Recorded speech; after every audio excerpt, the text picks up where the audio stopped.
une situation inédite et historique dans laquelle se retrouve aujourd'hui la relation entre l'Algérie et la France. Abdelmajid Tebboune va entrer dans l'histoire comme étant l'homme qui va déterminer le sort des relations franco-algériennes. Nous faisons référence à la décision que Abdelmajid Tebboune devra prendre concernant le sort de Boualem Sansal.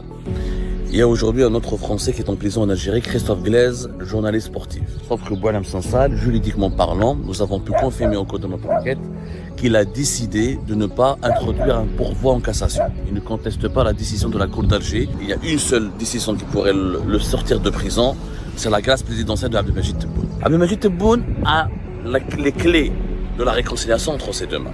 Et aujourd'hui, personne ne sait ce qu'il va faire. Son entourage est profondément divisé. Il y a une partie de son entourage qui est d'accord avec l'option du dialogue, de la réconciliation, et qui préconise cette option libérant Boualem Sansal. Il y a une autre partie qui est hostile et qui veut prolonger le bras de fer avec la France. Abdelmajid Tebboune est imprévisible, il est irascible, il est colérique, il est affectif, il est dans l'affect. Il n'est pas dans la réflexion rationnelle. Abdelmajid Tebboune, quand il prend des décisions, c'est quand il a envie de les prendre. La politique du chantage ne marchera pas. Elle ne marchera ni avec la France, ni avec le Maroc, ni avec le Qatar, ni avec les Émirats. Une situation inédite et historique dans laquelle se retrouve aujourd'hui la relation entre l'Algérie et la France. Ou les relations entre l'Algérie et la France aujourd'hui dépendent plus que jamais d'une seule décision, d'un seul homme. C'est la décision qui devra être prise par Abdelmajid Tebboune d'ici le 10 juillet 2025, notamment normalement le 5 juillet 2025.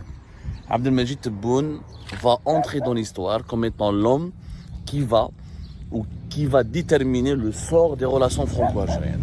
Le sort des relations franco-algériennes, le sort des relations entre ces deux pays si proches, si amis, si éloignés à la fois, qui s'aiment et se détestent à la fois. Ces deux pays qui sont unis par des relations complexes, douloureuses, passionnelles, mais aussi pragmatiques et importantes et aux intérêts considérables. Le sort de ces relations dépend aujourd'hui d'une seule décision, qui sera prise par un seul homme, c'est Abdelmajid Tebboune.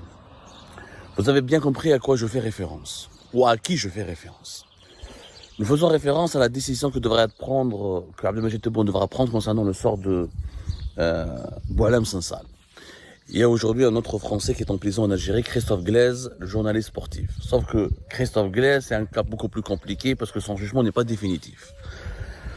Et que les 7 ans de prison ferme dont il a écopé au tribunal de Tizi Ouzou à la fin du mois de juin 2025, c'est ça, quelques jours, c'est un procès en première instance. Sauf que Boualem Sansal, juridiquement parlant, nous avons pu confirmer au cours de notre enquête qu'il a décidé de ne pas introduire un pourvoi en cassation. Il ne conteste pas la décision de la Cour d'Alger qui a maintenu sa condamnation préliminaire initialement, qui lui a été communiquée par un tribunal à Alger, c'est le tribunal de Dalbaïda, si je ne me trompe pas, à 5 ans de prison ferme fin mars 2025.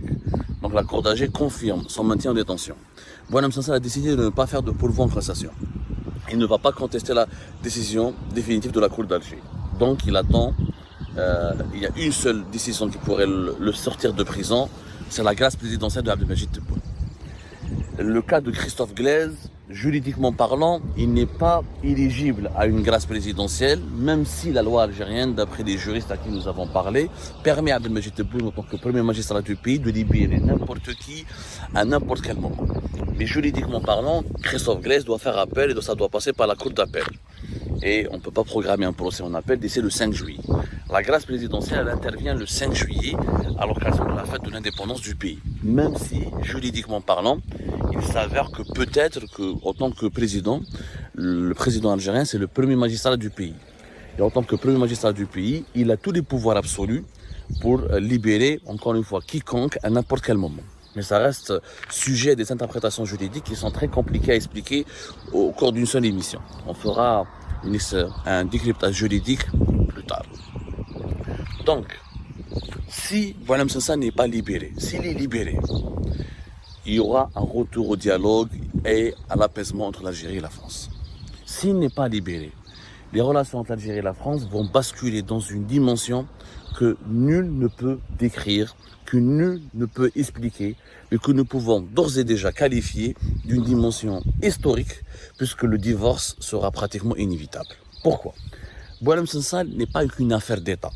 C'est une affaire d'État pour la France, c'est une affaire de vengeance et une affaire de prise d'otage, une affaire d'instrumentalisation politique pour les dirigeants algériens. Mais pour la France, elle est d'abord un symbole. Boualem Sansal est devenu le symbole de la dégradation, de la détérioration des relations entre les deux pays. S'il n'y avait pas la crise politique et diplomatique qui a éclaté entre l'Algérie et la France à la suite de la reconnaissance de la souveraineté du Maroc sur le Sahara occidental fin juillet 2024, M. Boualem Sansal n'aurait jamais été arrêté en novembre 2024. Et ça, on le sait tous. S'il n'y avait pas un problème politique grave entre les deux pays, entre l'Algérie et la France, Boualem Sansal n'aurait pas été arrêté, n'aurait pas été emprisonné, n'aurait pas été incarcéré. S'il est en prison, c'est parce qu'il y a eu une dégradation, c'est parce qu'il y a eu une colère en Algérie, c'est qu'il y a eu une exaspération en Algérie, une déception profonde de la part des dirigeants algériens à l'égard de cette France qui était considérée comme un allié, comme un partenaire fiable et qui a choisi le camp du Maroc, l'ennemi marocain, l'ennemi redoutable, l'ennemi diabolique, le Maroc, au détriment de l'Algérie. Donc c'est devenu un symbole. Pour que les deux pays ne pourront pas, pour que les deux pays puissent se reparler, puissent se réconcilier, puissent commencer à tourner la page des tensions. Il faut la libération de Boualem Sansal. Si Boualem Sansal reste en prison, cela signifie que l'incompréhension, que le conflit dure encore. Et que la colère dure encore, que l'esprit de vengeance ne s'est pas apaisé, ne s'est pas effacé. C'est pour ça qu'elle est symbolique. L'Algérie et la France ont beaucoup de problèmes en ce moment. Problème de la lutte contre l'immigration clandestine, problème de laissez-passer consulaire, l'expulsion des migrants algériens en profil dangereux, le problème de coopération sécuritaire, les projets économiques bloqués ou qui sont très intéressants, qui ne sont pas ralentis ou freinés en Algérie comme en France, les intérêts diplomatiques et géopolitiques dans plusieurs régions comme le Sahel et la Libye. Les problèmes sont nombreux. Les problèmes que l'Algérie et la France devraient traiter sont extrêmement nombreux. Il n'y a pas que réellement le problème de Boualem Sansal. Donc,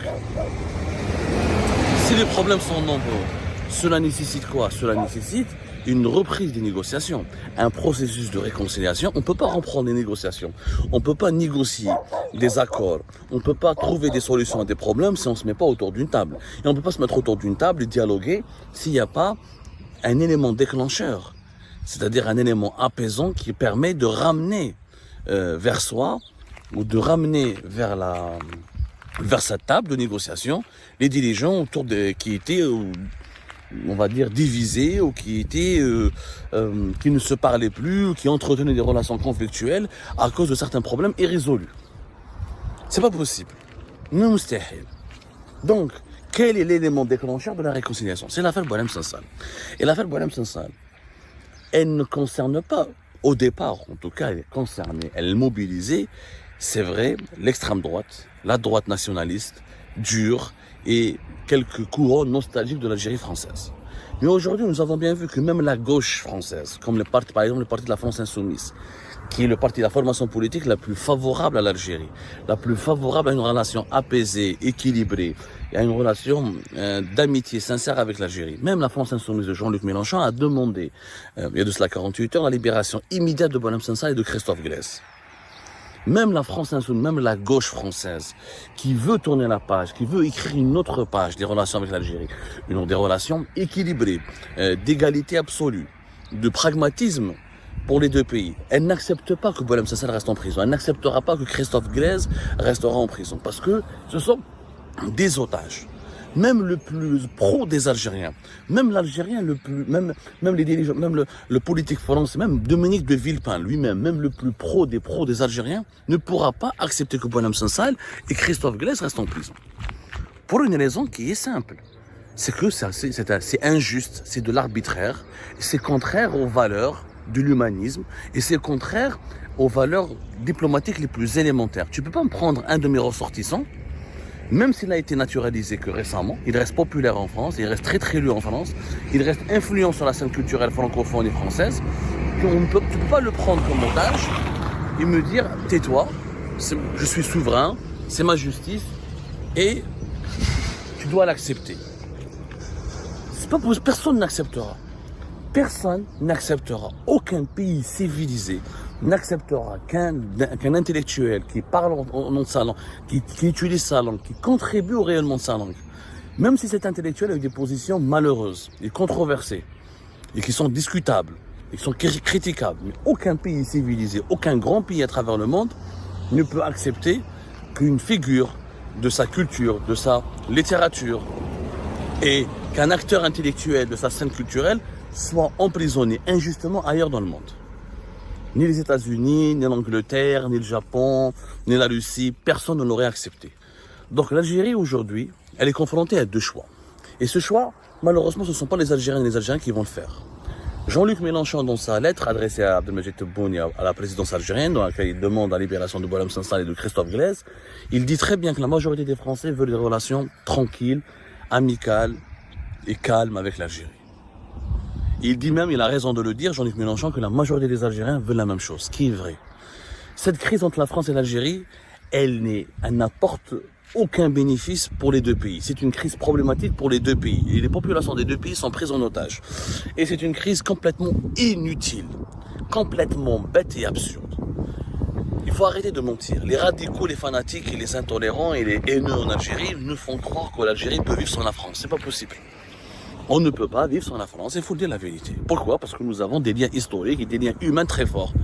Comment peut-on vivre sans un pays dans lequel il y a 5 millions de nos compatriotes qui vivent? 5 millions de nos compatriotes naturalisés, issus de plusieurs générations d'immigration, issus d'une histoire douloureuse qui est la colonisation française, les sans-papiers, les haragas, la communauté algérienne, elle est immense en France. Il y a plus d'Algériens en France qu'à Oran, qu'à Constantine, que dans toutes les plus grandes villes du pays après Alger. Donc comment on peut vivre sans un pays dans lequel nous avons autant de liens humains, dans lequel nous avons autant d'intérêts humains, ou avec lequel nous avons des liens démographiques extrêmement profonds? C'est pas possible. La France est le deuxième ou le troisième fournisseur de l'Algérie. La France fait partie des 3 ou 4 clients les plus importants de l'Algérie. On ne peut pas vivre sans la France. La géographie, l'histoire nous condamnent à vivre ensemble. Et les intérêts économiques et sécuritaires et politiques nous condamnent à rester amis.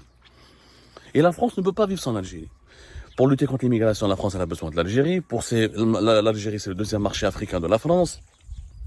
Les entreprises françaises ont besoin de l'Algérie. Sur le plan sécuritaire et géopolitique et diplomatique, la France a besoin de l'Algérie pour préserver ses intérêts en Afrique du Nord et dans le Maghreb et dans une grande partie du continent africain. Donc, les deux pays ont cruellement besoin l'un de l'autre. C'est la crise la plus inutile. Tu peux détester la France, tu peux ne pas aimer un partenaire, mais tu peux reconnaître que tu as besoin de lui. Pour tes propres intérêts, pour tes propres besoins de développement. Donc, c'est ça la relation entre la France et l'Algérie. C'est pas une relation normale, c'est pas le Maroc, c'est pas la Tunisie, c'est pas l'Espagne, c'est pas l'Italie. Nous avons une relation particulière avec la France. Cette particularité, on est obligé de vivre avec cette particularité pendant des siècles encore. Tant que la communauté algérienne reste importante et énorme, tant que nous avons pratiquement 5 millions de voyageurs qui prennent le trafic aérien entre les deux pays pour se déplacer entre les deux pays, c'est quand même important et considérable et inédit et c'est rare dans les relations entre les autres pays. Donc, la France et l'Algérie sont inséparables. Aujourd'hui, Abdelmadjid Tebboune est confronté à un choix. Ou il libère Boualem Sansal, il demande à la justice algérienne d'accélérer les procédures pour libérer Christophe Glaise, qui sont injustement emprisonnés, qui sont emprisonnés au nom de l'arbitraire, qui n'ont rien fait de mal, à l'exception de faire peut-être quelques conneries qui relèvent du délit d'opinion. Leur place n'est pas en prison. Leur maintien en détention signifie qu'on enclenche les procédures de divorce avec la France. Avec les conséquences qu'on doit s'attendre sur notre communauté, sur nos intérêts économiques, sur nos intérêts géopolitiques, sécuritaires et diplomatiques. Est-ce que ça vaut la peine de divorcer avec un pays, avec un partenaire aussi important que la France, pour Boualem Sansal et Christophe Glaise? Abdelmadjid Tebboune a les clés de la réconciliation entre ses deux mains. Et aujourd'hui, personne ne sait ce qu'il va faire. L'école Kombeli Abdelmadjid Tebboune a décidé de... Celui qui vous dira qu'Abdelmadjid Tebboune a décidé définitivement de libérer Boualem Sansal, il vous ment. Celui qui vous dira qu'il a décidé de ne pas le libérer, il vous ment. C'est le suspense total. Le suspense plane sur la décision que va prendre Abdelmadjid Tebboune. Il n'y a que lui qui sait au fond de lui ce qu'il a envie de faire. Son entourage est profondément divisé. Son entourage est profondément divisé. Il y a une partie de son entourage qui est d'accord avec l'option du dialogue, de la réconciliation, et qui préconise cette option Libyen Boualem Sansal. Il y a une autre partie qui est hostile et qui veut prolonger le bras de fer avec la France. Mais Abdelmajid Tebboune n'écoute pas son entourage. Il écoute son entourage, mais il ne se base pas sur ça pour prendre ses décisions. Abdelmajid Tebboune est imprévisible, il est irascible, il est colérique, il est affectif, dans l'affect, il est émotionnel, émotif. Il n'est pas dans la réflexion rationnelle. Abdelmajid Tebboune, quand il prend des décisions, c'est quand il a envie de les prendre. Et quand il est dans un état d'esprit qui est favorable pour prendre sa décision. On le voit avec tous les remaniements ministériels, toutes les prises de décision stratégiques du pays, Abdelmajid Tebboune laisse toujours une touche émotionnelle. Il agit par l'émotion. C'est selon ses états psychologiques, c'est selon ses états émotionnels. S'il est en colère, ça sera une décision différente que s'il est calme. S'il est joyeux, ça sera une décision totalement différente que s'il est profondément dégoûté, angoissé ou déçu. Et c'est quelqu'un de colérique et d'irascible. Donc il est imprévisible. Il est imprévisible. Donc celui qui vous dira qu'on sait ce qui va se passer le 4 au 5 juillet, il vous ment. Il n'y a que lui qui saura le 4. Et Abdelmajid Tebboune, il peut réfléchir, il peut dire à son entourage, voilà, je vais faire ça la nuit, le 3, mais le 4, il peut se réveiller, il va changer de décision, il va dire non, finalement j'ai changé, j'estime que c'est pas comme ça, je change de décision et changer mon taux dispositif qui devrait être mis en œuvre dans tel ou être mis en vigueur dans tel secteur, Donc face à quelqu'un d'imprévisible, qui ne calcule pas ses coups au nom de la raison et qui fonctionne surtout à l'émotion. Le suspense ne peut qu'être entier. Maintenant, nous sommes dans une situation historique. Tout dépend de Abdelmajid Tebboune.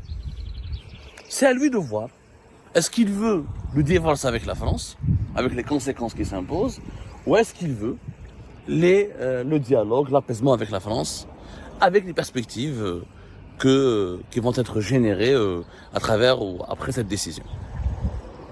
Et c'est ça le mal. C'est un mal. Le fait que deux peuples dépendent d'un seul homme, d'une décision d'un seul homme, c'est en soi un mal. Et si demain, je pense, moi, à mon avis, j'invite notre communauté à partager ses avis sur son décryptage sur cette problématique. Je pense qu'il faut que les Français et les Algériens s'émancipent de l'emprise de leurs dirigeants. Il faudrait que les Français et les Algériens établissent des passerelles ou d'autres modes de communication et de coexistence qui leur permettront de construire leur avenir et de penser leur présent ensemble sans rester dépendants des décisions politiques de leurs dirigeants. Parce que là, nous sommes dépendants aujourd'hui d'une seule décision, qui est celle d'un homme, qui ne sait pas qu'est-ce qu'il veut pour le moment et qui ne nous dira pas ce qu'il veut pour le moment. Il attendra, Abdelmajid Tebboune, il est comme ça, il attendra toujours la dernière minute. Il a toujours fait ça. À la dernière minute, il va gueuler, ou il va proclamer, ou il va crier, ou il va affirmer, ou il va proclamer ce qu'il a envie de faire. Donc le suspense, il est entier. Sauf que, cette fois-ci, Abdelmajid Tebboune, il doit peut-être oublier son émotion, il doit son côté affectif, et il doit peut-être s'émanciper de son propre affect, et regarder la réalité en face. Si Boualem Sansal est maintenu en détention, et si Christophe Glaise est maintenu en détention, l'Algérie perdra, y compris ses soutiens les plus amicaux en France.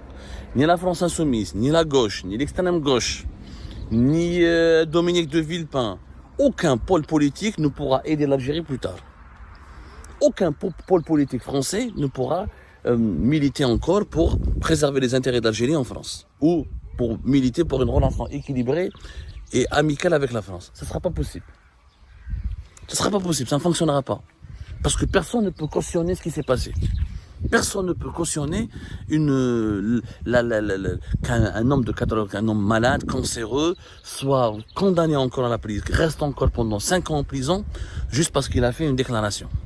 Juste parce qu'il a fait une lecture de certains événements historiques. Juste parce qu'il a donné une opinion, même si cette opinion est maladroite.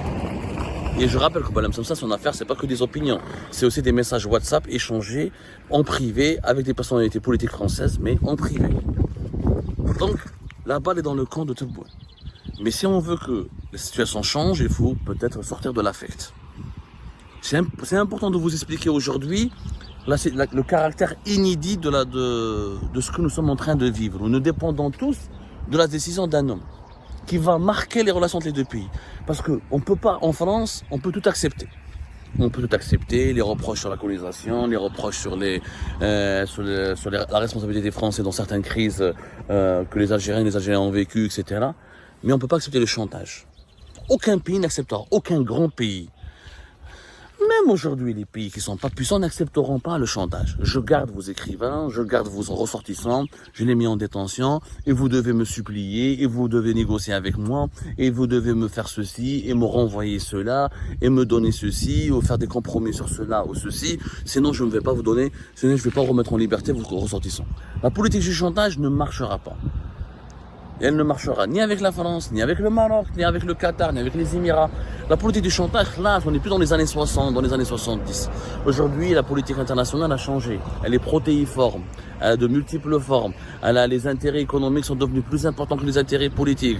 Et les intérêts diplomatiques sont davantage alignés sur les intérêts économiques que sur les intérêts politiques. Donc, on ne peut pas faire des chantages à un pays ou à des pays en emprisonnant leurs ressortissants. Ce chantage ne va pas marcher. Et ben c'est la fin de cette vidéo les amis. Je vous remercie comme d'habitude pour avoir suivi jusqu'à la fin. N'oubliez pas de nous laisser vos commentaires et vos réactions sur la vidéo et de vous abonner à la chaîne si vous n'êtes pas encore abonné. Donc voilà, merci beaucoup pour votre soutien et vos abonnements. Et merci aussi pour vos commentaires et vos discussions très animées dans la section des commentaires. Donc, vous n'oubliez jamais de décortiquer bien un sujet sur tous les points qui ont été abordés dans la vidéo et ça fait vraiment plaisir moi-même je ne fais pas de commentaires, je m'appuie sur vous pour que vous puissiez bien expliquer les choses et en faire des discussions civilisées et dans tout le respect possible. Donc voilà, merci beaucoup et à la prochaine dans une nouvelle vidéo. Au revoir.